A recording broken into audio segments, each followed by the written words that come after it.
I literally looked up and I said, thank you, God. Because at least I knew that my wife knew that I was alive. And that, was a heavy burden lifted off of me. Because, I knew I was alive. I was there. She had no idea. So at least she knew I was alive. So that was good. We continued on down. We got down to about the 50th floor. And Virginia says to me, Ari, I can't go on. Can't do it. My first instinct was, I'll have her sit down. We'll rest a little bit. And then we'll get up and keep going. And I thought to myself, you know what? If she sits down, she may never get up. And if she doesn't get up, there is a good chance she is going to die. And that was not on my agenda for the day, I have to admit. So I said to her, no, Virginia, you can do this. And we had some bottles of water that we poured into her mouth to give her to drink, and we poured it on her arms to try and relieve the burns.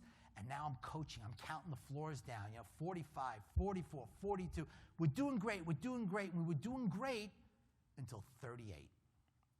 38 was backed up with people. What had happened was the firefighters were coming up. So they stopped the people from going down so that they can get up.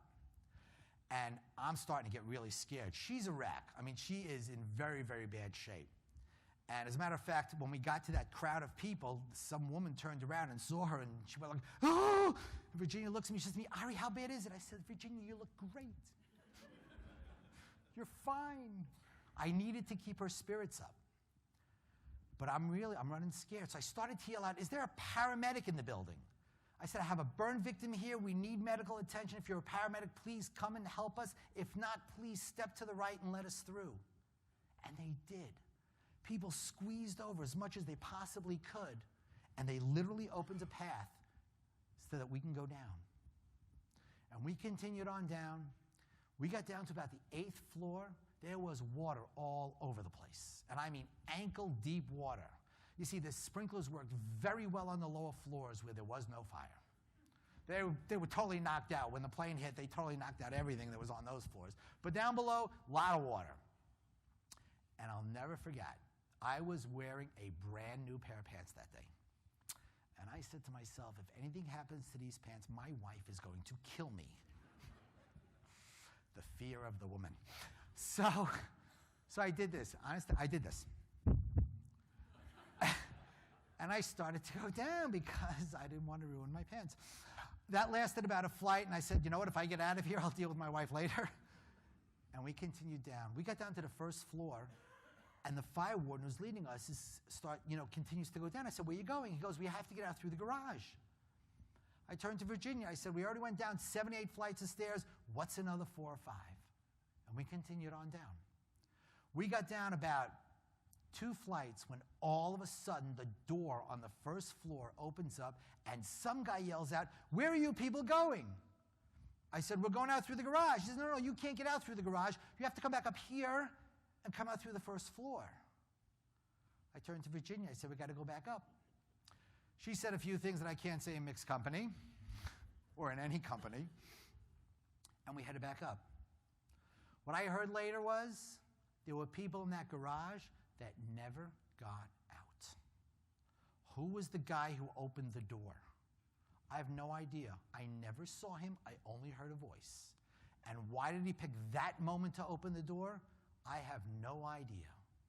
But that guy saved our lives that day. When we got out, I'm looking around. I'm trying to figure out where we are because everything looks so strange. And I realized we're by the coffee station. That's where I bought my coffee every morning, right by the lobby of One World Trade. I figured to myself, great. We go through the revolving doors, through the lobby, out the revolving doors, out into the street, fastest way out of the building. But there were police and firefighters there, and they were telling us to go the other way, to go through the mall, to go through the atrium, to go through the stores, all the way. It was a long walk, and she was not in good shape. But I'm a good citizen, so of course I listened to them, and I'm very happy that I did, because had we gone out the way I wanted to go out, it would have put us out on West Street. You know what was going on West Street? That's where the people were jumping. I thank God every day. Because I'll tell you something, I saw it on TV. As a matter of fact, the New York Post, to this day, I remember that picture. The New York Post had a front page of a guy floating in the air who had jumped. If I would have seen that live, I wouldn't be here today. I'd be in an insane asylum. I never would have been able to deal with it. So I thank God every day they were there telling us to go the other way. As we're walking through, it was literally raining inside because of the sprinklers. Virginia said to me, every time a drop hit her arm, she said it was like a knife going through her arm. That's how bad it was. And she says to me, Ari, please call my mom. Tell her I'm okay. I said, Virginia, give me the number. I'll punch it into my phone. But I recommend we get out of the building first. And we did. We got out, let us out on Church Street, and the police and firefighters were there telling everybody, uptown, uptown, everybody, uptown, uptown. People were running uptown. I stopped the cop and I said, excuse me, I have a burn victim here. Where do we go? What do we do? He says to me, across the street in front of the Millennium Hotel, they're setting up a triage center there. There are going to be ambulances there. Bring her over there. So I crossed the street, brought her in front of the Millennium Hotel. Sure enough, an ambulance pulls up. I help her into the ambulance, and I breathe a sigh of relief. Because at least I know now that she's getting medical help. I can keep her spirits up. Psychologically, I can help her. But physically, nothing I can do. Now she's getting help. I breathe a sigh of relief. I step out of that ambulance. I turn around. I look up at the buildings. And I turn to a guy standing next to me. I said, excuse me, how did Building 2 get on fire? The guy looks at me like I'm crazy. You see, I never heard the second plane. People look at me like I'm nuts. They say, what do you mean you never heard the second plane? It was right next door. How do you?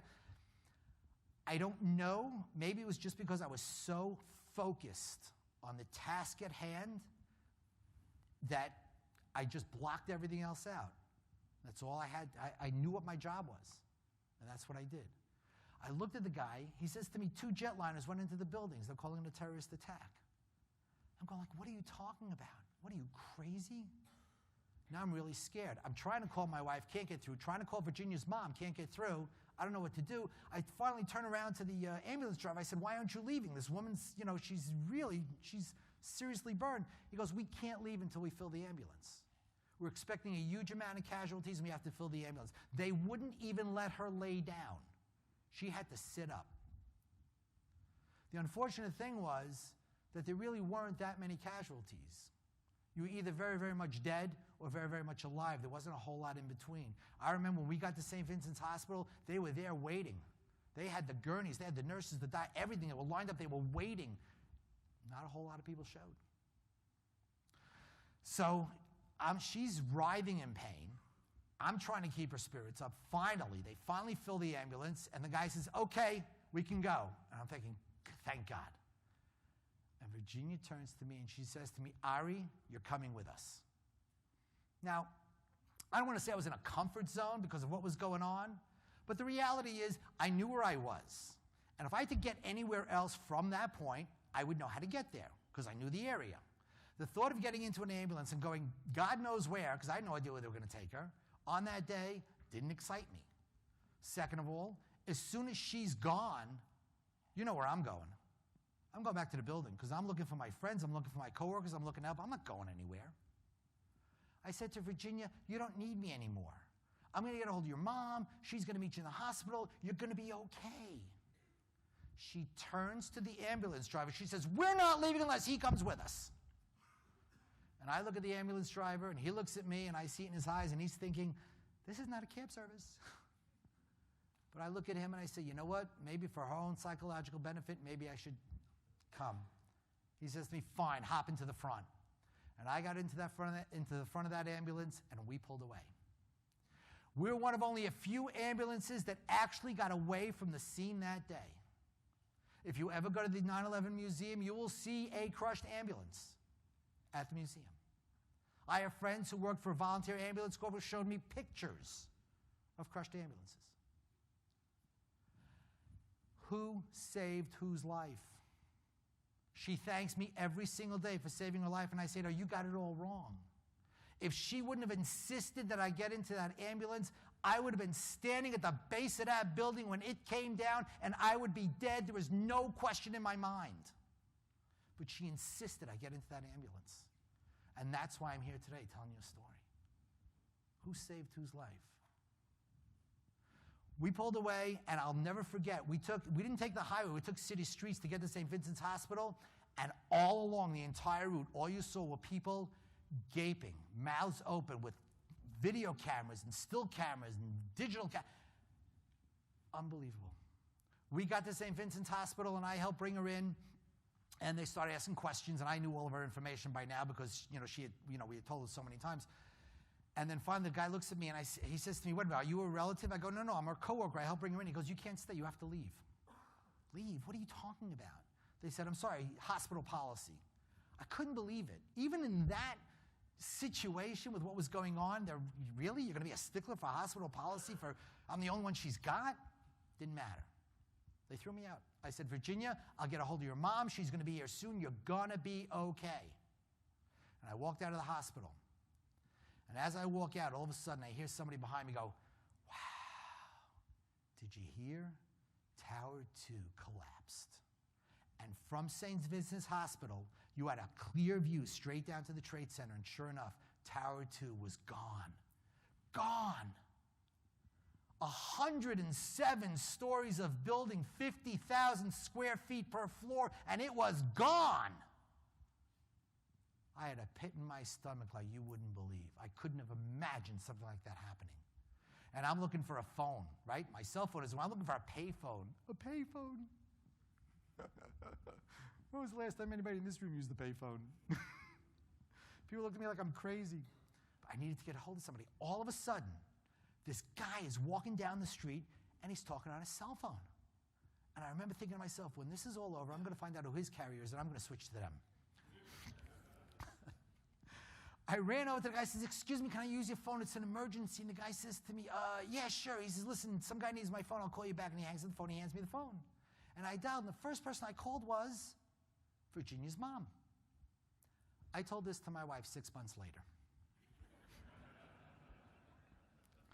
She was so mad. She goes, why didn't you call me first? I said, I promised I'd call her mom. So I dialed the phone. I go, hi, Mrs. DiChiara. My name is Ari Schonbrun. I'm a coworker of your daughter, Virginia. She is alive, but she is severely